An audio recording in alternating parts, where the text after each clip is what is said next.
हाँ सरपंच जी, हुक्म कीजिए, आपकी सेवा में हाजिर हैं। मैं सोच रहा था इलेक्शन जरा नजदीक आ रहे, कुछ इंतजाम किया कि नहीं? इंतजाम? कैसा इंतजाम सरपंच जी? अरे बावले, हमारी प्रसिद्धि के लिए शहर में कार्य करवाओ, पोस्टर वोस्टर लगवाओ।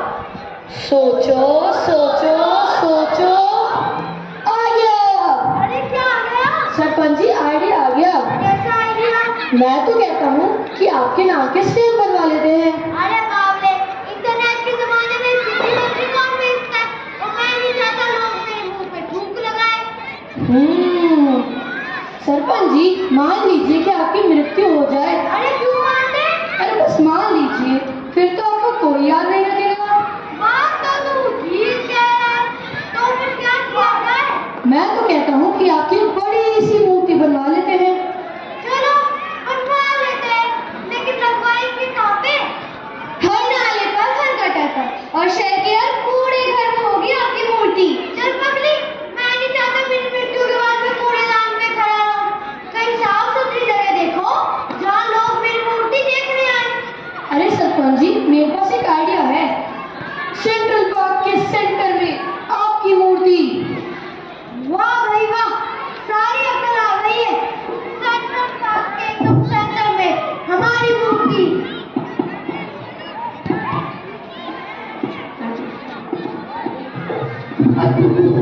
सरपंच जी, पर एक समस्या है। अब क्या समस्या है? उस पार्क में एक पेड़ है, उस पेड़ के नीचे छोटे छोटे बच्चे खेलते हैं। आई डोंट केयर, उस पेड़ को कटवा दो और बच्चे अपना नया ठिकाना ढूंढ लेंगे। पर उस पेड़ की तो लोग पूजा भी करते हैं, उससे उनकी आस्था जुड़ी है। ये भी बोलो कोई समस्या है? लोगों का क्या, वो एक नया पेड़ ढूंढ लेंगे। आखिर हम सरपंच है भाई, हमारी प्रसिद्धि के लिए एक आध पेड़ तो कट ही सकता है।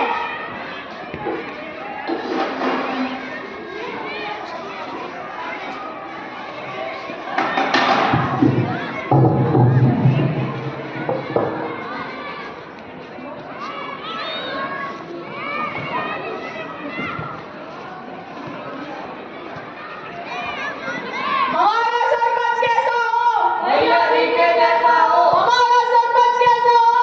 भैया जी के जैसा हो। हमारा सरपंच कैसा हो? भैया जी के जैसा हो। अरे अरे, दिख नहीं रहा सरपंच जी आ रहे हैं, हटो यहाँ से। गांव वालों, आप तो जानते ही है मैंने कितना कुछ जो किया है इस गांव के लिए, और आज हमने एक और महान फैसला लिया है, इस पेड़ को कटवाकर हमारी मूर्ति यहाँ लगवाने का। कैसे हो सकता है? ये नहीं कर सकता। क्यों नहीं कर सकता भाई? कौन सा एक पेड़ काटने में किसी की आफत आ रही है? आपत्ति तो आ रही है। अपनी सुविधा, अपनी जरूरतों के लिए हमने जंगल कटवा दिए, जिससे रहने वाले जानवरों का जीवन उनसे छिन गया। हमने पेड़ काटकर फैक्ट्रियां लगवा दी, रेलें बनवा दी, पर उस पेड़ पे रहने वाली चिड़ियों और उनके छोटे छोटे बच्चों का क्या? पेड़ नहीं होंगे तो बारिश नहीं होगी।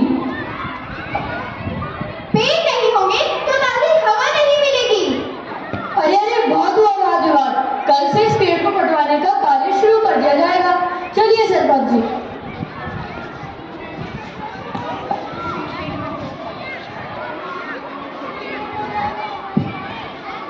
अरे हमारा पेड़ कटने वाला है, हमें कुछ तो करना ही होगा।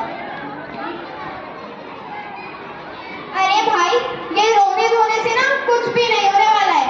क्यों ना हम सब दादी के पास जाके कोई सुझाव मांगे? हाँ, ये सही है। चलो फिर चलते हैं।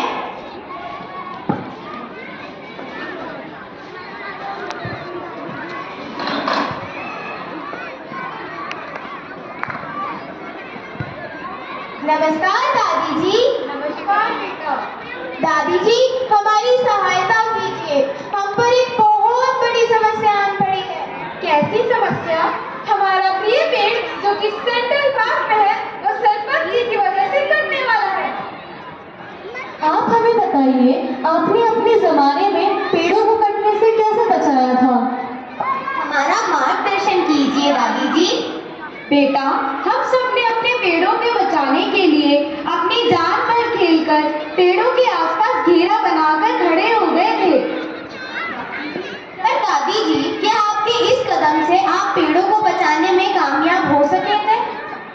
बेटा, पेड़ हमारे लिए दाता होते हैं।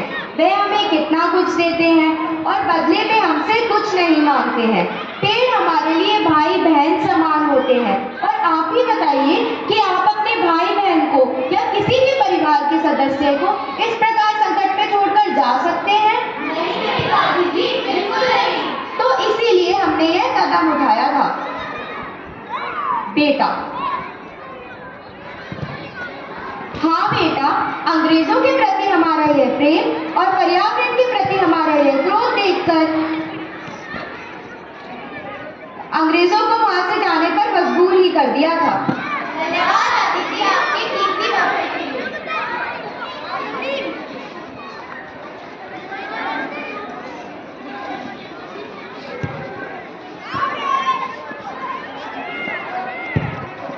हमारा सरपंच कैसा हो?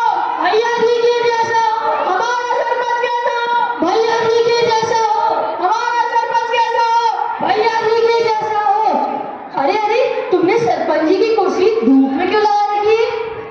अरे भैया, अब इस पेड़ की छाया तो आज से जाने ही वाली है, तो आप यूँ मान लीजिए कि सरपंच जी की कुर्सी अब धूप में ही लगी।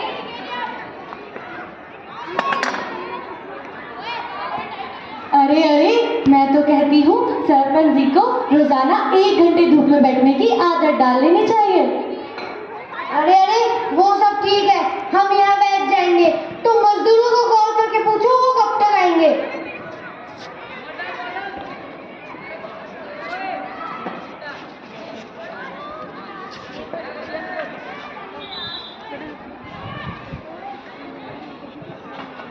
अरे अरे, हमें चक्कर आ रहे हैं। अरे अरे, क्या हुआ सरपंच जी? क्या हुआ, क्या पूछ रहे हो? जल्दी से पानी लाओ इनके लिए। पानी? पर पानी तो है ही नहीं। है? मगर ऐसा कैसे हो सकता है?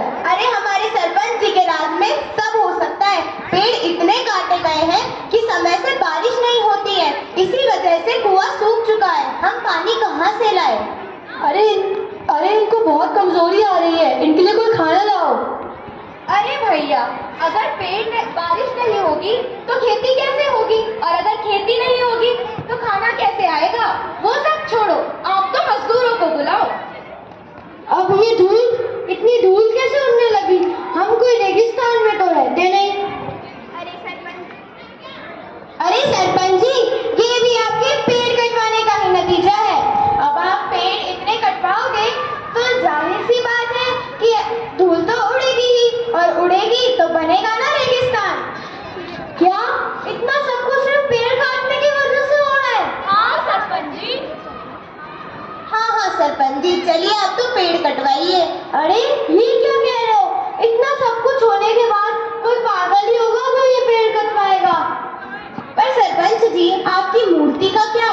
अरे जब हम ही नहीं बचेंगे तो हम हमारी मूर्ति का क्या करेंगे? चलो पेड़ आए दुरुस्त आए।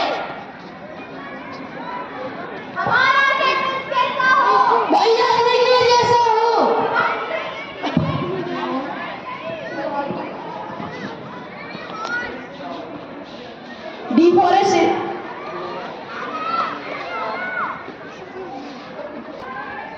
डिफोरेस्टेशन से हमारे एनवायरनमेंट को बहुत नुकसान होता है। पेड़ काटने से हमारा ऑक्सीजन का लेवल भी कम होता है और हमारी एनिमल हैबिटेट को भी खतरा होता है। इसलिए हमको पेड़ों का महत्व समझना चाहिए और उनको सही से कंजर्वेशन करना चाहिए। अगर हमें हमारी फ्यूचर जनरेशन में साफ हवा और साफ पानी चाहिए तो हमको पेड़ों को कटने से बचाना होगा। Thank you.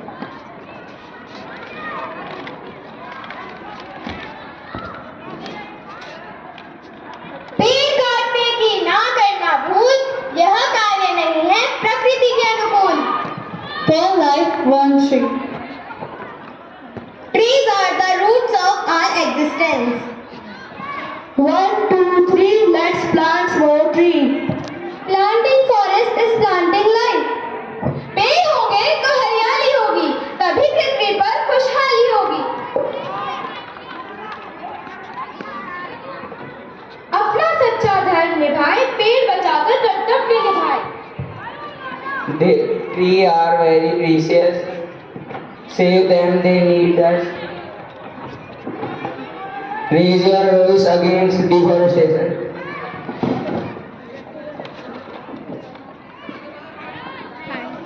Thank you.